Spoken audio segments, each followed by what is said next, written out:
Everyone, I hope you're doing good.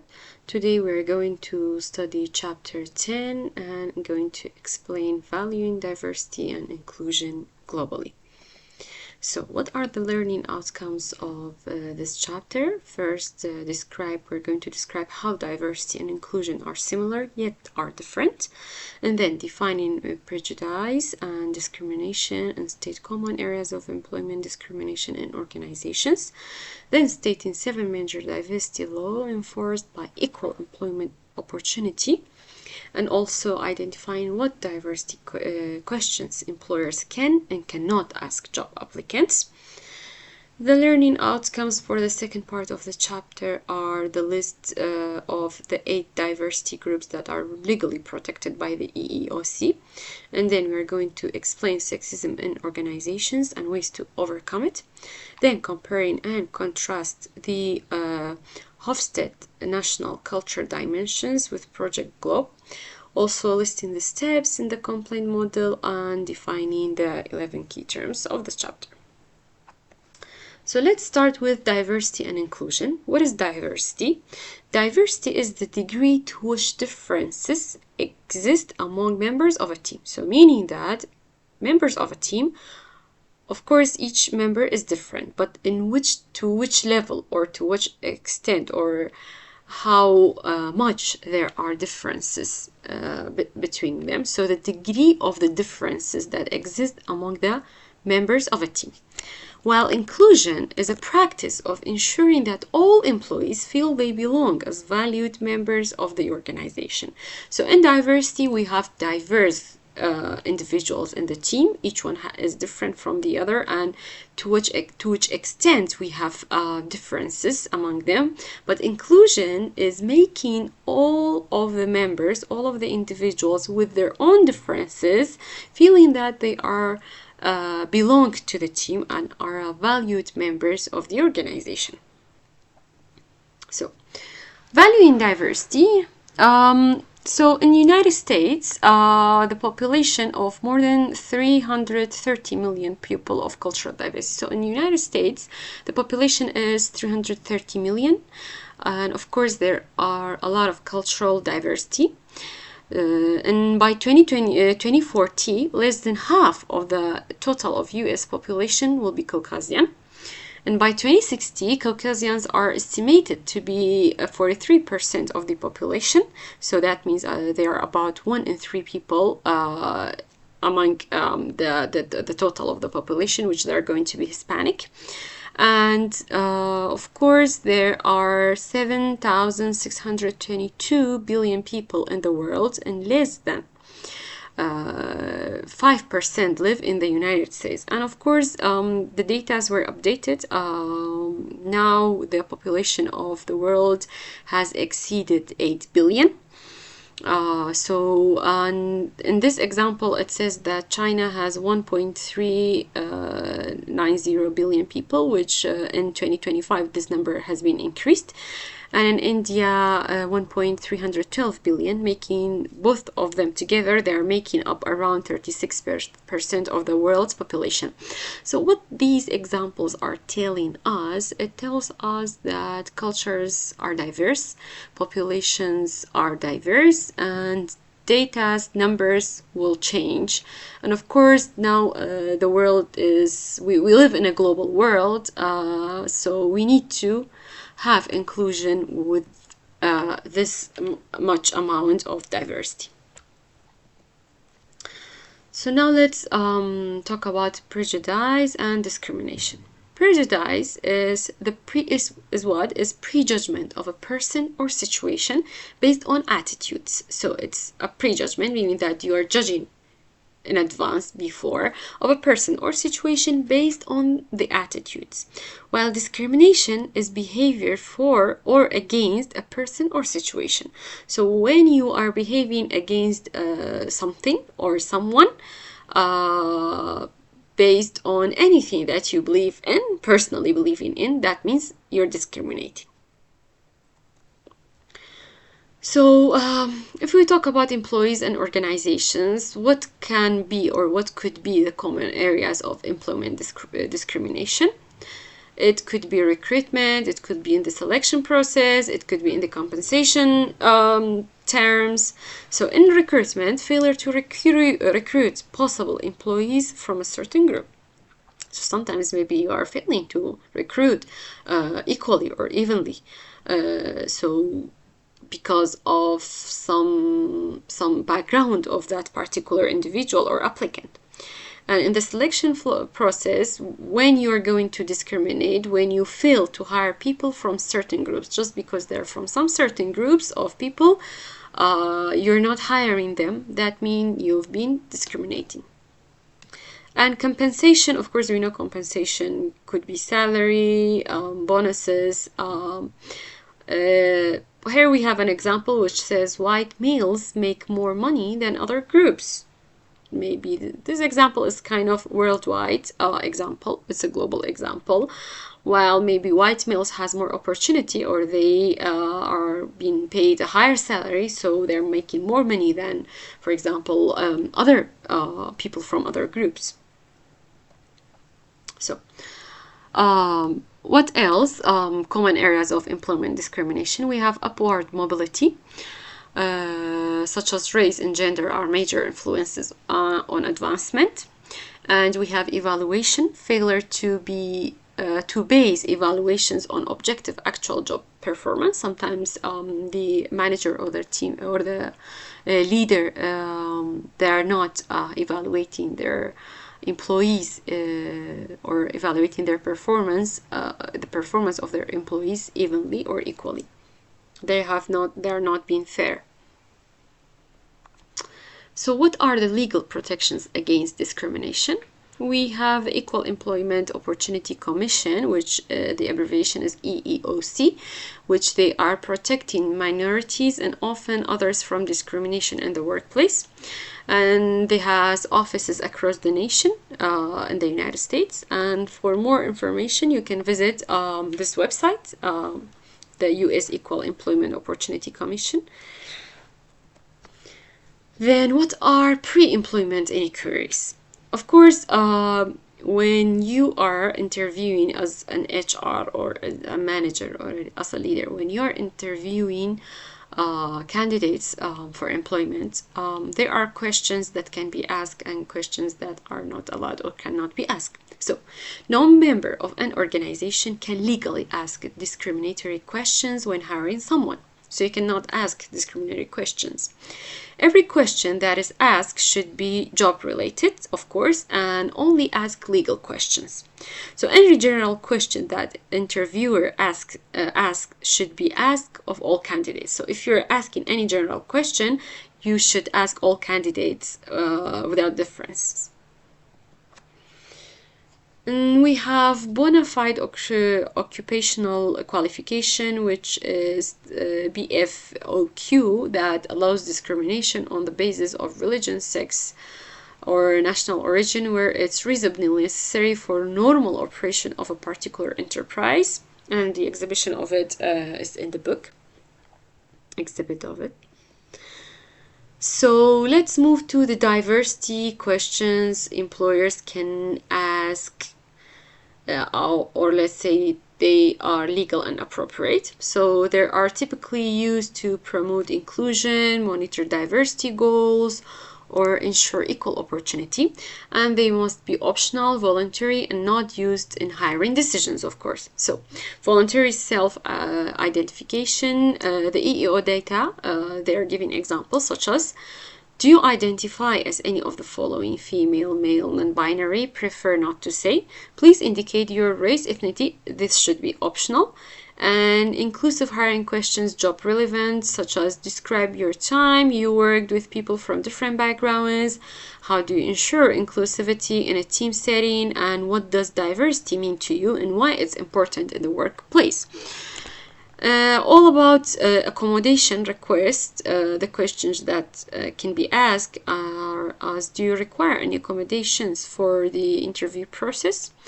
In language or cultural competency, when it's job related, of course you should ask them these questions when it's job related, such as, are you fluent in any languages that would help you perform this job effectively? So these questions are allowed to ask the candidates. While there are these questions, some other questions that is not appropriate or you cannot ask the candidates because they're illegal or discriminatory, such as of course, these questions are prohibited because they're leading to discrimination based on gender, race, religion, disability, age, sexual orientation.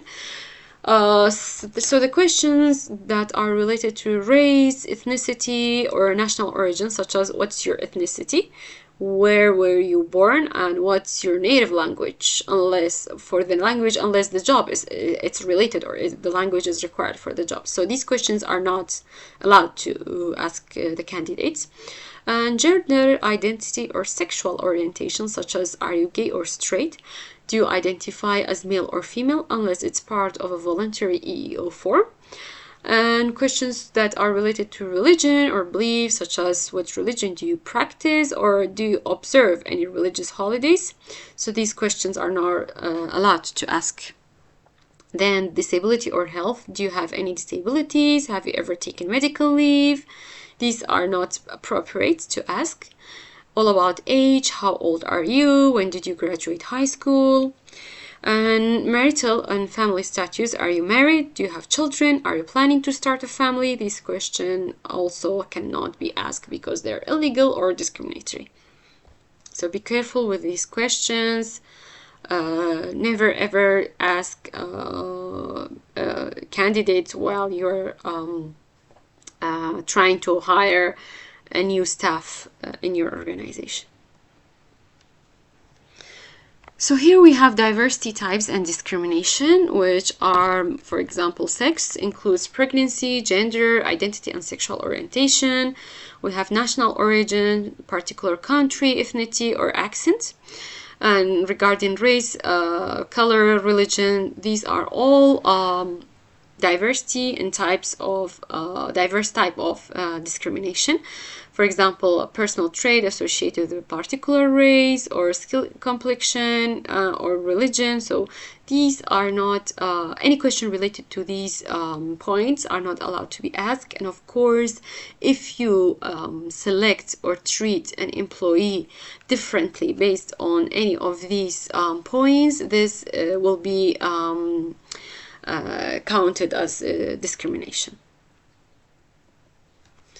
Then we have diversity types and discrimination. Second part, genetic information, such as getting or using genetic information or medical history, age, disabilities, and other questions such as education, skill, personality, attractiveness, appearance, marital status, weight, height, family. If you treat employees differently based on these points, it will be considered as discrimination. So this slide is for the students. Then we have gender, sexual orientation, and sexual harassment. So terms sex and gender are often used interchangeably, but they are different. So sex, what is sex? Is distinguished biological males and females, while gender includes sex and common behavioral characteristics, language used to describe gender, clothes, other things used to refer to genders, and learned through social interaction generalized by sex. So sex is the biological side if you are male or female, but gender is what you want to be in the society. Then we have sexual orientation, such as sexual orientation is intended to emphasize a diversity of sexuality and gender identity based cultures. So, for example, we have LGBT and LGBT plus, such as lesbian, gay, bisexual, and transgender. Then LGBT plus, they're growing definition. It's a growing definition to include a wider variety of identities. And we have homophobia. It's a version to homosexuals. Then we have sexual harassment. So what is sexual harassment? Is any unwelcomed behavior of a sexual nature. And usually men sexually harasses women, but vice versa can happen, and same-sex harassment also takes place. So how we deal with sexual harassment, if any employee, any of us, anyone, okay, faces sexual harassment in an organization, how we deal with it. So most organizations have written policies. Of course, when you start a job in an organization, you're going to sign contracts, sign the code of conduct of that organization, and of course it includes the policies of that organization. And the discrimination policies should be part of the code of conduct of the organization. So if people are not sure if the behavior was intentionally of a sexual nature or harassment, a warning should be given before reporting to the offense. Then if the behavior is repeated, report the offense to authority in the organization. And be very cautious with dating in the workplace. Check for the policies there. So you take care of yourself, be aware of the policies, and try to prevent any sort of behavior that is likely to be harassment, and report it if it's repeated. Then we have political correctness, being careful not to offend or slight anyone with our behavior. And of course, we need to be careful while we are joking and texting and emailing words and pictures, because they could be problematic. And then we have affirmative actions to evaluating diversity and inclusion. So AA programs are planned as special efforts to recruit, hire, and promote women and members of minority groups. And most organizations have now moved to inclusion, so the practice of ensuring all employees feel valued and can do their best work. Here we have sexism, racism, and work and family balance. Of course, sexism is a discrimination based on sex. Racism is a discrimination based on race. And sexism and racism limits together. They are limiting the opportunities for women and men in the work environment. And of course, women as workforce as opposed to work women. So what about women? Women, like, they are nowadays contributing in the society. They're almost half of the workforce, and especially in US, but at the same time, they're being paid less than men. And we have glass ceiling. Glass ceiling is the invisible barrier that prevents women and minorities from advancing to the top jobs or promotions or the senior management in organization. So what is this invisible barrier? It's such as, for example, they're saying women are emotional, that's why it's not better to promote them to higher positions, or they are going through pregnancy, they're going to take maternity leave, so they see women less qualified for higher positions. So these invisible barriers are called glass ceiling. So how to overcome sexism and racism? Negative effects of TV, movies, music, games, and of course social medias. So culture promotes differences in males and females sometimes, but the roles can and should be equal and promote positive self-concept for everyone. Women are stereotyped and hypersexualized in TV and movies. Of course, not all of them, some of them. And in some video games, violence against women is part of the game.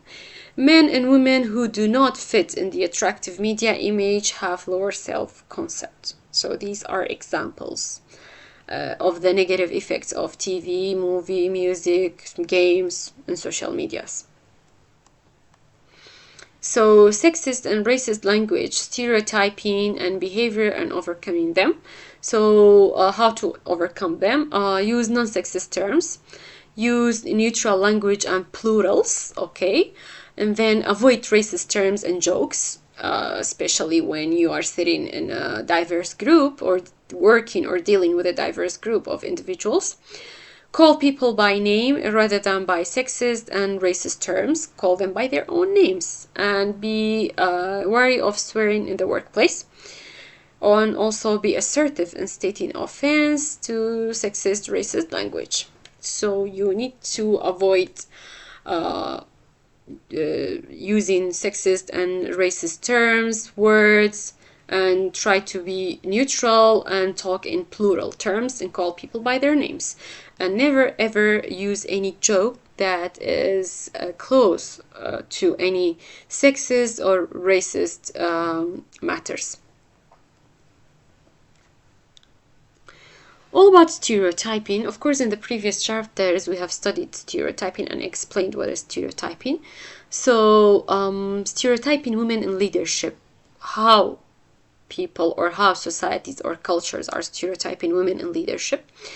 So, male-type leadership stereotypes have created barriers to women's success in leadership roles. So, men usually they're stereotyping women in job or work or career that is preventing women in success in leadership roles. So men are stereotyped to possess qualities associated with leadership, such as assertiveness, confidence, and independence. So men also have been stereotyped, but in the positive way. They have been called as or known as assertive, confident, independent. But women are stereotyped to be helpful, nurturing, and kind. Also, this is a positive stereotyping. But none of these stereotypes, even they're positive, it's not necessary to be 100% true, because among women there are diversity, there are different individuals with different way of thinking and working, and men as well. So women who behave with assertive male leadership characterized are penalized and criticized as being bossy.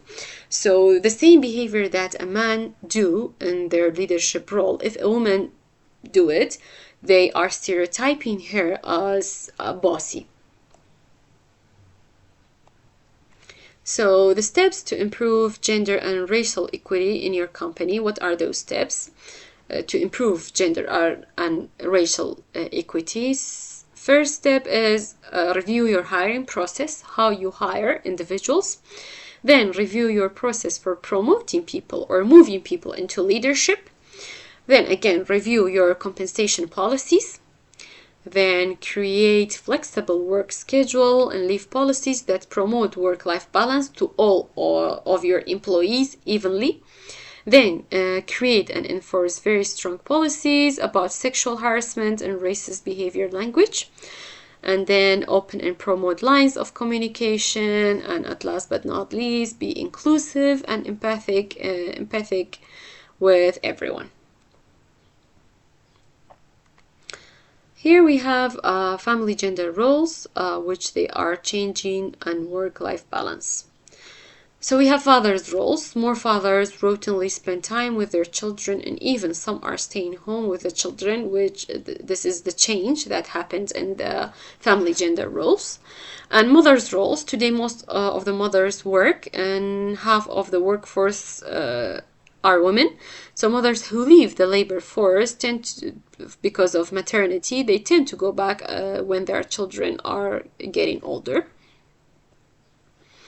And we have family leave, family and medical leave. According to Act of 1993, there are certain rules related to family leaves. And work-life balance is very important, and it's one of the most trendy topics nowadays. Technology blurs the lines between workday and off hours, and 44% of internet users regularly perform some job tasks outside of work. That's so true. We are, even because of the internet access, and we are most of the time on our phone. Sometimes we're out of work, maybe in the evening times we are at home, we need some rest, but still, because we are very easily are communicated through internet, so we are still doing some sort of job tasks outside our working hours.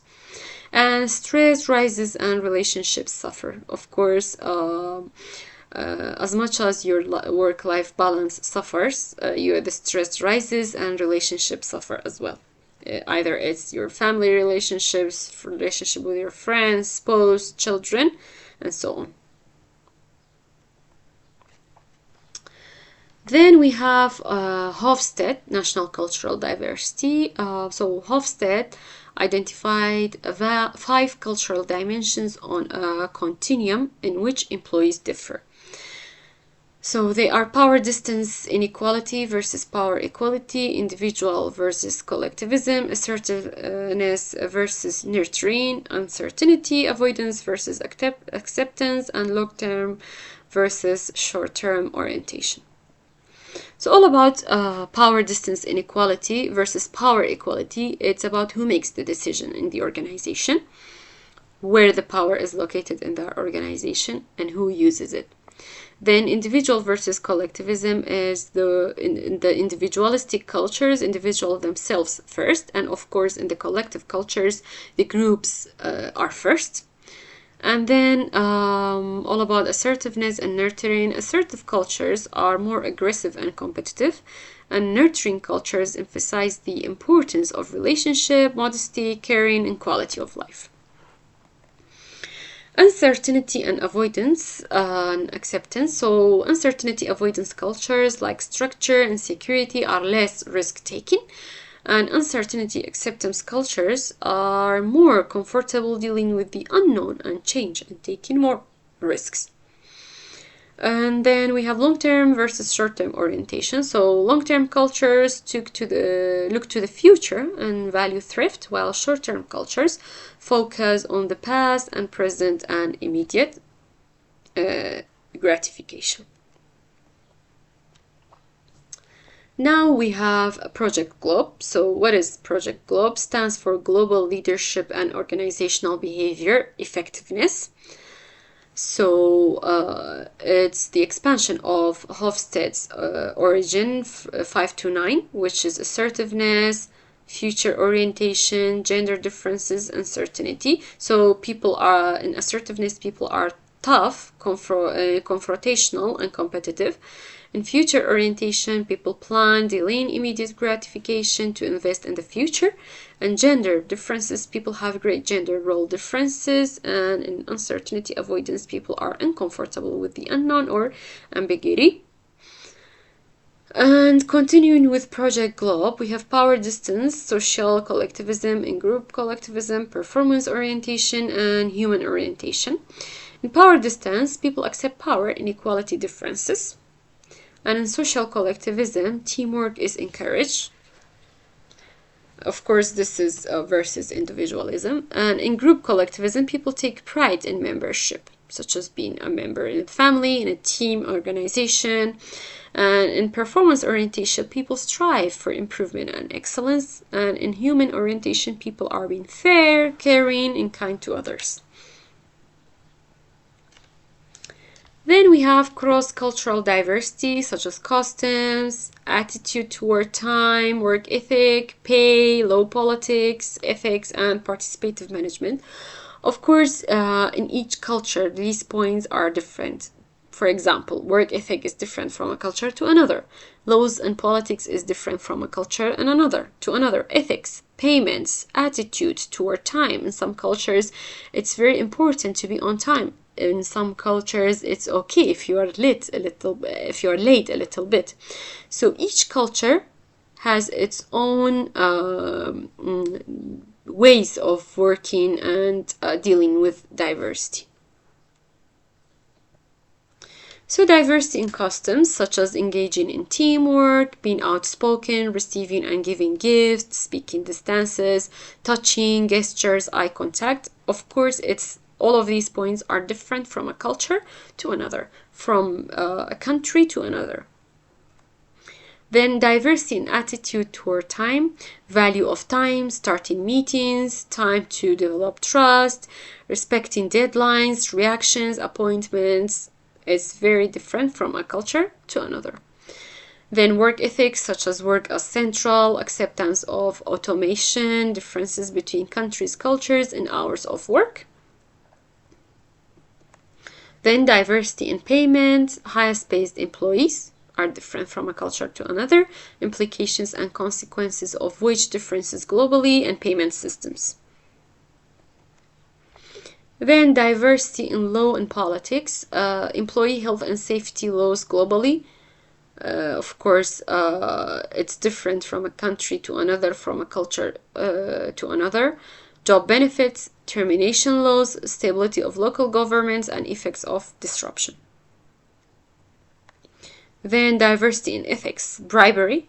And there's a question. I'm going to leave this question for you, so you make a little bit search and answer me in the next session, which should there be a global ethics code? Why and why not? So I'm going to leave this question to you guys and answer me in our next session.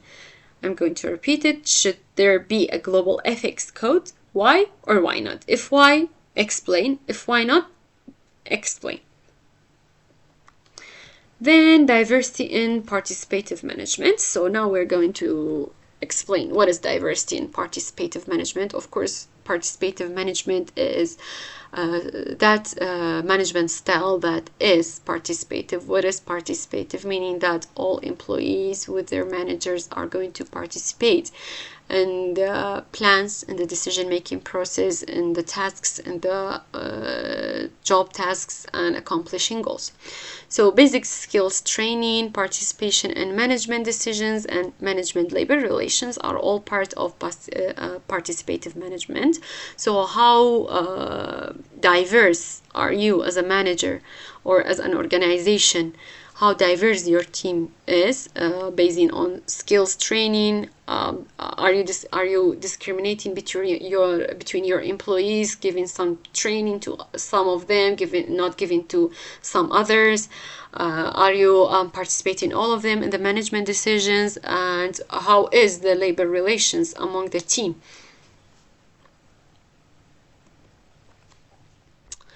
So all about multinational companies and expatriates. Multinational companies, MNCs, conduct a large part of their business outside the country of its headquarters. So this is a multinational company, meaning that your company has businesses outside the home country and outside of their headquarters. You have other bases in other or branch in other countries. Global village becomes increasingly more complex and challenging, and for MNC there is a dual cultural paradigm, and management can no longer solely use home country models of business, of course, because we're in the world are going to go global. We already went global, but it increases massively. And all about expatriates, what are they? That means expatriates are those people who live and work in a country other than their native country, and they can experience culture shock, and of course grasping the language and culture is difficult for them. So this is the expatriates, meaning that foreigners working in another country, like not foreigners, let's say people or workers working in another country, not their home country. So how you manage diversity globally through inclusion? Managing diversity and inclusion globally is challenging, as it's difficult to get people to work together across national and geographic boundaries, and reducing discrimination and integrating an increasing diverse workforce are required to this matter. So how to improve global diversity competency? We have some ways to improve global diversity competency, such as inclusion policies and practices, diversity training. So inclusion and policies and practices are policies and practices should promote a diversity climate for inclusion that is part of the organizational culture. And of course, we have to have diversity audit. Records of diverse group hiring and promoting should be kept, and efforts should be made to help these groups succeed in the workplace where progress should be measured.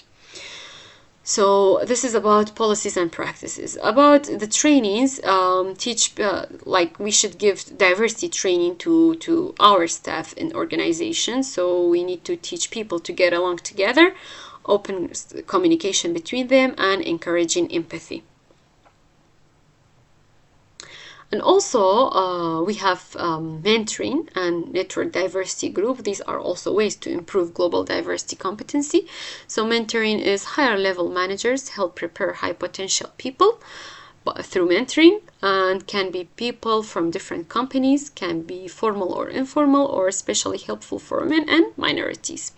A network diversity group have employees throughout the organization form a diverse group. So employees throughout the organization, they form a diverse group whose members share information about how to succeed in the company. So this is a network diversity group. And this is a self-assessment for the students. And we have our last slide, which is handling complaints. So how you handle complaints. Of course, in organization, we will always hear complaints here and there. It's something very normal, but how to handle it is important. So when you are facing complaints, how to handle it. First, listen to the complaint and paraphrase it. Try to understand it. So complaints cannot be resolved if it's not understood. Then you have to have the complainer recommend a solution.